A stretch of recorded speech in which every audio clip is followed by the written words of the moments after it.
alteração desse seco, tá? Aqui em cima o material está bem mais alterado, ó, formando até argila, dando um pouco de estrutura. Aqui também um pouco mais. Aí nós temos, né? Material menos alterado.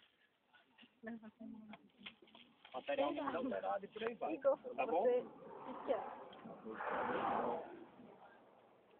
Muito bem. O que chama a atenção nesse solo em relação aos demais? A diferença que a gente tem. As taxas de transição são mais também, né?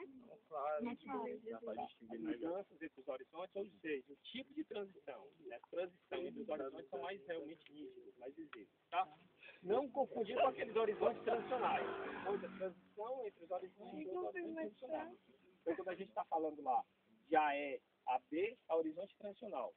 Né? Transição entre os horizontes é como é que ocorre a mudança de um para o outro. Certo? Muito bem, mas está realmente claro isso aí. Algo chama mais atenção? A pedra. Pedregosidade na superfície, tá bom? Vejam que esse material, boa parte dele, tem um certo grau de arredondamento, né? Olha só. Algumas não, tem umas arestas, mas a grande maioria tem um arredondamento. Isso indica o quê? Que esse material foi transportado, tá? E isso é muito comum também nesse tipo de solo. Ou seja, é um solo que se eu tenho um material transportado, né, aqui, e esse daqui, essa parte se desenvolveu dessa rocha que está aqui embaixo, isso é um solo autóctone ou alóctone? Autóctone, alto, do próprio local, certo? Então, autóctone. Se tivesse sido o mesmo material de origem. Se não é o mesmo material de origem, olha só, eu tenho esse daqui com o mesmo material, e aqui é o material que foi transportado, então é um solo alóctone, tá? Isso daqui, às vezes, acontece no meio do perfil, que aí é o que é chamado de linha de pedras. Aqui está na superfície. É tipo desse solo, que a gente disse que esse solo é bem distribuído no estado do Ceará e na região Nordeste, e o pessoal chama popularmente isso aqui de pavimento desértico. Você vê na superfície, tem toda aquela pedregosidade. Imagina você chegando aqui em setembro, outubro, que não tem quase nenhuma folha. Você vê esses galhozinhos aí secos, certo? E só a pedregosidade em cima. Então, o pessoal chama de pavimento desértico. Está muito associado com esse tipo de solo. Bom, vocês estão vendo aqui essas fendas, essas rachaduras. Isso aí está associado a quê? Por que os outros solos não tinham essas rachaduras? Argila. É raiz. Eu posso ter o mesmo teor de argila e ter essas rachaduras ou não. Mas Mas aqui não é mais rocha, aqui é solo. E essa dilatação está relacionada com o quê? Eu acho que essa é a raiz. Água, né? E secura. Tem água, umedece, ela expande. Secou, ela contrai. Então isso está relacionado com o tipo de argila. Então qual é o tipo de argila que dá isso aqui? Argila expansiva. Essas argilas expansivas são de qual grupo? Os óxidos, 1 para 1 ou 2 para 1? 2 para 1. 2 para 1. Então isso retrata que nós temos argila aqui do tipo 2 para 1. Bom, vendo diretamente essa questão dessas fendas, dessas rachaduras, se eu tenho minerais de tipo 2 para 1, isso vai indicar que esse solo é muito intemperizado ou pouco intemperizado? Pouco intemperizado, tá? Por quê? Porque as argilas do tipo 2 para 1 estão numa área menos intemperizada. Estão combinando muito com o nosso ambiente semiárido. Se eu tenho um ambiente menos intemperizado que a argila 2 para 1, essa argila tem alta CTC, alta capacidade de reter cátion e depois desse cátion ser liberado para a planta. Se eu tenho um mineral se intemperizando aqui, eu tenho liberação de nutrientes. Então, de novo, aquilo, na região semiárida, nós temos solos com alta proporção de nutrientes, com alta disponibilidade de nutrientes. Nosso problema normalmente é físico, tá bom? Bom, esse relevo aqui, veja só, ele é um relevo suave ondulado a ondulado. E nós estamos relativamente no topo de uma elevação. O que vai acontecer aqui? Período chuvoso, a água infiltra, causa intemperismo, lixiviação de alguns constituintes, e essa água vai para lá, ó. Infiltra, mas mesmo infiltrando, vai para lá de lá. O que vai acontecer na parte mais baixa, que quando chega próximo ao rio, fica relativamente plano? Um acúmulo de água, tá bom? E aí também, num ambiente desse, com esse mesmo material de origem, né, com essa condição climática, com acúmulo de água no período chuvoso. E eu acho que vocês já viram muito isso, principalmente quem vai para o interior, e tem umas áreas, essa época do ano mesmo a gente já passou por algumas áreas. Tá puxando meu Que onde cabelo. tem carnaúba, é uma área mais plana e que está, mesmo com essa pouca quantidade de água, com a lâmina d'água lá em cima, tá bom? Se eu tenho essa lâmina d'água lá em cima, eu tenho água, mas a água não está lixiviando. Então o perfil não está tendo uma grande evolução. Bom, o material que está dissolvido aqui, os sais que a água consegue dissolver aqui e leva para lá, o que vai acontecer? Vai ficar aprisionado nessa área. Então eu tenho essa área com relevo ondulado e tem uma área mais plana lá embaixo, que a água daqui foi toda transportada para lá, com água com sais. E aí essa água fica aprisionada. Encerrou a estação chuvosa, o que vai acontecer? É evaporação. A água vai ser perdida por evaporação, mas os sais vão subir? Não, só sobe a água. Então o que vai acontecer? Salinização desses solos que ficam na posição mais baixa.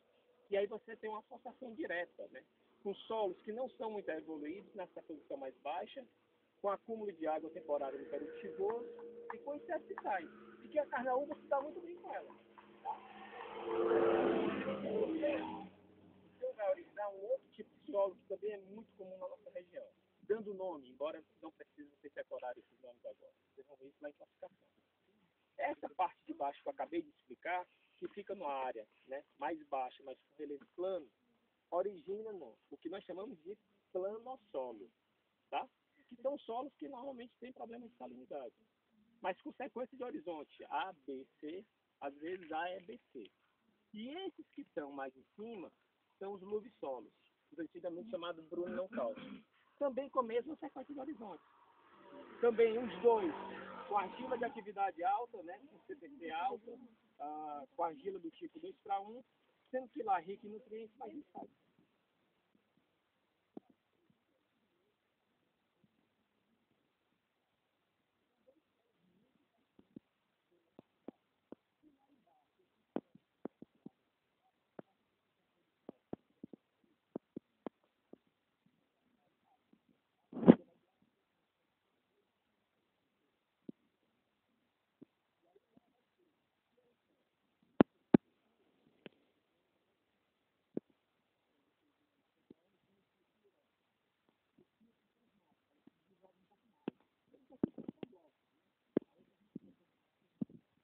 E essas que têm problema de sais dão uma estrutura do tipo colunar. Eu vou mostrar depois as fotos para vocês. Que é um tipo de material, um tipo de estrutura que se forma, que praticamente impede a drenagem interna da água. É mais um problema. É uma coisa que junta com a outra. A água vai para lá e não drena. Então, aí combina para esse processo de salinização. Tá? Então, esse solo aqui, a gente vai ver um perfil um pouco mais na frente, que ele é um pouco mais profundo. Mas, normalmente, são perfis que não são muito desenvolvidos. Né?